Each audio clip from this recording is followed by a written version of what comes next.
The film begins with a woman stepping out of a car. This woman, named Sayen, had recently moved from the city and now planned to return to her hometown. She was filled with nostalgia as she hadn't been back in over 5 years. She headed straight to her grandmother's house since her parents had passed away when she was a baby. Her grandmother was overjoyed to see her, treating her as if she were her own child.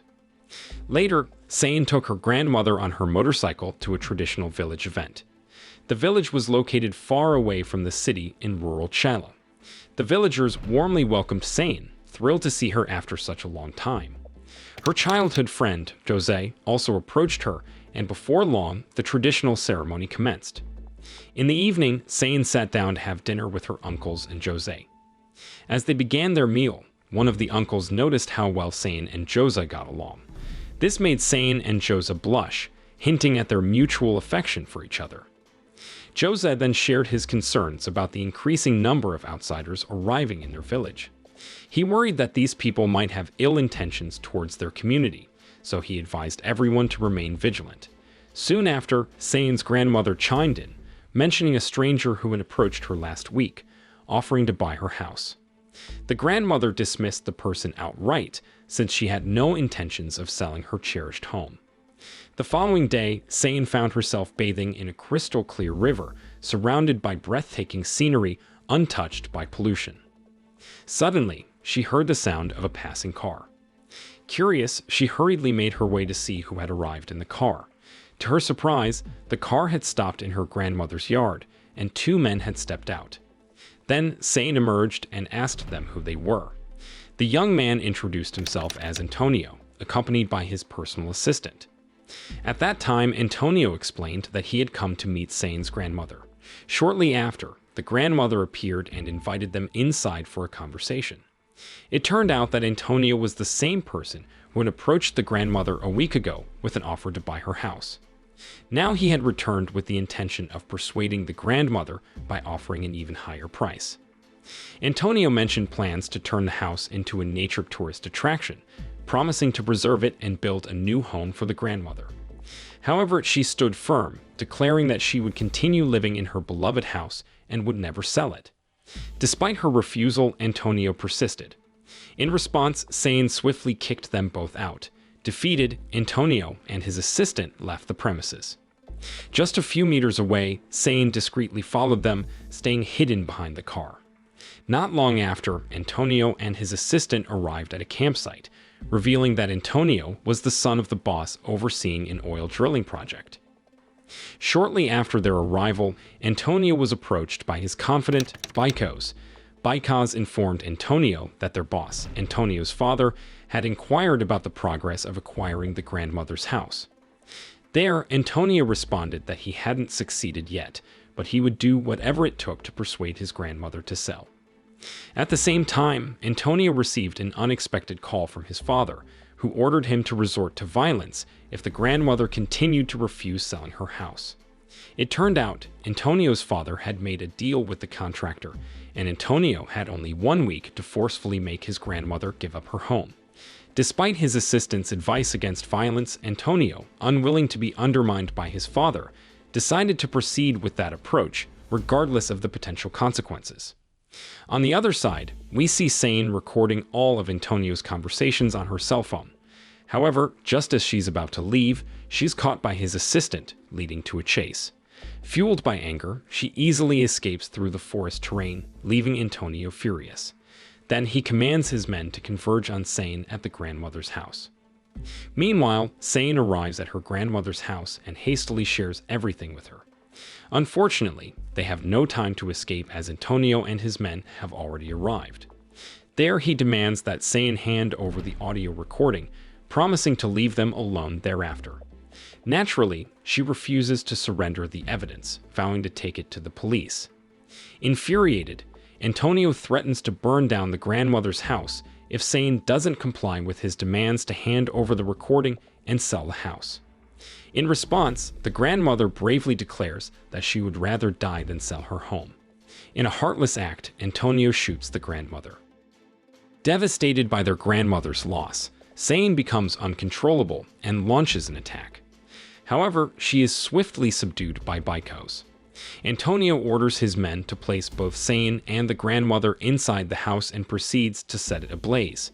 At that moment, Antonio's plan is to make their deaths appear as if they were victims of a tragic house fire.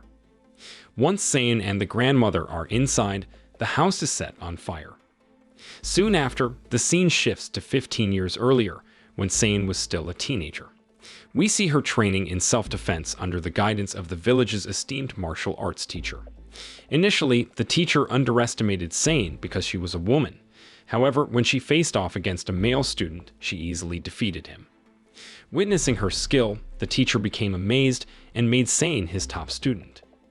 Returning to the present, Sayen wakes up from her unconscious state. Overwhelmed with sorrow upon seeing her lifeless grandmother, she clutches onto her grandmother's hairpin, vowing to seek revenge against Antonio and his men for their actions.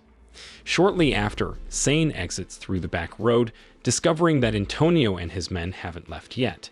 Filled with burning determination, she adorns herself in traditional attire and sets her plan into motion. Finally, Sayen successfully takes down one of Antonio's men, and as a warning to Antonio, she sets fire to the crew's car, signifying that she is still safe and ready to fight. At that time, Antonio quickly realizes that the car explosion was Sayen's doing. Without hesitation, he commands his men to chase after Sayen as she disappears into the forest.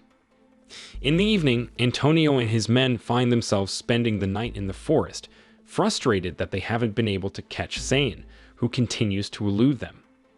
At that time, Antonio is deeply worried about the possibility of Sayen handing over the tape of evidence to the police, which could tarnish his father's reputation and ruin their business. Little do they know that Sayen has been observing their every move from a distance, ready to resume her pursuit. The following day, one of Antonio's men takes a break to relieve himself. Suddenly, Sayen swiftly eliminates him. The man's screams alert Antonio and the others, prompting them to give chase once again. Then, as the chase unfolds, Sayen finds herself cornered with no escape route. However, unwilling to die in vain, she makes a daring decision and free falls into a nearby waterfall. Witnessing Sayen's courageous move, Baikos praises her bravery, and they choose to find an alternative way to pursue her. There, Sayen manages to find refuge by the riverbank, where she tends to her wounds using leaves as natural remedies. On the other side, Antonio receives a call from his father, who expresses anger and frustration over Antonio's inability to complete his assigned tasks. He reveals that he has killed the grandmother because she refused to sell her house. Furthermore, he informs his father about hunting down the grandmother's witness, Sayen, who possesses the recorded evidence of their conversation from the previous day. Hearing this, Antonio's father becomes even more furious and demands that Antonio swiftly clean up the entire situation. Soon after, the scene shifts to the grandmother's house, where many residents and police officers have gathered for evacuation. Led by Jose, the residents voice their protest to the police, insisting that these were no ordinary fires. They believe that someone intentionally killed the grandmother and set her house ablaze. However, their protests fall on deaf ears as the police claim the case is still under investigation. Meanwhile, Antonio's father contacts a high-ranking police officer, requesting to have his son's case closed. The father offers substantial compensation in return for the officer's agreement. Enticed by the money, the high-ranking officer readily agrees to the father's request. However, upon arriving at the crime scene, the officer is approached by Jose, who emphatically states that this was not an accident but a murder. Unfortunately, the high-ranking officer dismisses Jose and instead approaches the commanding officer. Then the high-ranking officer instructs the commander to inform the media that Sayen is responsible for killing her own grandmother and setting fire to the house. Instantly, she becomes a suspect and a fugitive in the eyes of the police. Knowing that the residents, enraged by this turn of events, revolt and chaos ensues. Consequently, Sayen's uncles are arrested while Chosen manages to escape the scene. The scene shifts to Antonio and his remaining men, continuing their pursuit of Sayen through the forest. However, the assistant, exhausted and unable to continue, decides to give up and stay behind. Soon after, Antonio, accompanied by Baikos and his female assistant Bella, presses on. Meanwhile, a police car halts in the middle of the road due to a fallen motorcycle. To their surprise, the person behind the accident is Jose, who immediately points out the police. It turns out that Jose's intention is to rescue Sayen's uncles, who are being transported in the police car. After successfully freeing the uncles, he leads them deep into the forest in search of Sayen. At the same time, Antonio, Baikos, and Bella find themselves on a suspension bridge. Unbeknownst to them, Sayen is already positioned beneath the bridge. There, she severs the suspension ropes, causing the three individuals to plummet into the river below. Despite their fall, they remain relatively unharmed as the river is shallow. Sayen, now armed with arrows, prepares to attack Antonio. However, she is unexpectedly ambushed by Baikos, sparking a fierce fight. In the end, she emerges victorious, defeating Baikos. Then, the scene shifts to Jose and Sayen's uncles crossing paths with Antonio and Bella. Without hesitation, Bella shoots them, but Jose manages to escape their attack. Upon hearing the gunshots, Sayen rushes towards the sound. Sadly, she discovers that her uncles have become victims. Determined, she steals a police motorbike and starts chasing after Antonio. Shortly after, Bella spots Sayen and joins the chase, resulting in a fierce pursuit. Eventually, she triumphs, killing Bella. Now, only Antonio remains as her target. Meanwhile, the residents gather to bury Sayen's grandmother. Numerous media outlets cover the event, spreading the news that the grandmother was killed by her own granddaughter. Then, the police officer assigned to the case views this news with satisfaction, believing that Antonio's father's plan is progressing smoothly. Shortly after, the scene shifts back to Sayen. At that time, she continues to chase Antonio on her motorbike. However, he suddenly strikes her, causing Sayen to be tied up and at his mercy. There, Antonio coldly declares his intention to kill Sayen, but before doing so, he decides to torment her. In a moment of defiance, Sayen bites his ear, enraging Antonio, who viciously beats her until she loses consciousness. Then, while Antonio washes his ear in the river, Jose arrives to rescue Sayen. In the end, Jose manages to untie her, and they escape.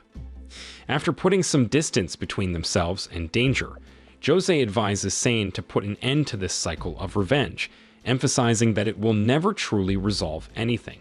He suggests that Sayen make the recording evidence viral to clear her name as a fugitive and expose Antonio's father's corrupt business practices, along with the high-ranking police officers who have been bribed.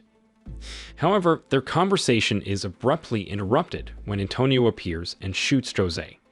Thankfully, Sayen manages to escape, leading to a relentless pursuit with Antonio. Then, the chase continues all the way to the beach, culminating in a fierce fight. Though Sayen finds herself cornered, she reaches into her pocket and retrieves her grandmother's hairpin, using it to strike Antonio and turn the tables. The following day, Antonio's father mourns over his son's lifeless body, deeply saddened by the unexpected turn of events. Shortly after, a contractor contacts him, delivering the devastating news that his entire business has fallen into chaos. The evidence recorded by Sayen has been widely circulated, causing significant damage. Besides that, a high-ranking police officer has been apprehended. 1 week later, Sayen decides to cut her hair. She flags down a passing truck and hops on, determined to join the journey. At that time, she plans to migrate back to the city, seeking a fresh start and a peaceful life. The film ends. The moral lesson of this film is if someone threatens to burn down your house, just become a badass martial artist and seek revenge instead of seeking help from the authorities or finding a peaceful resolution.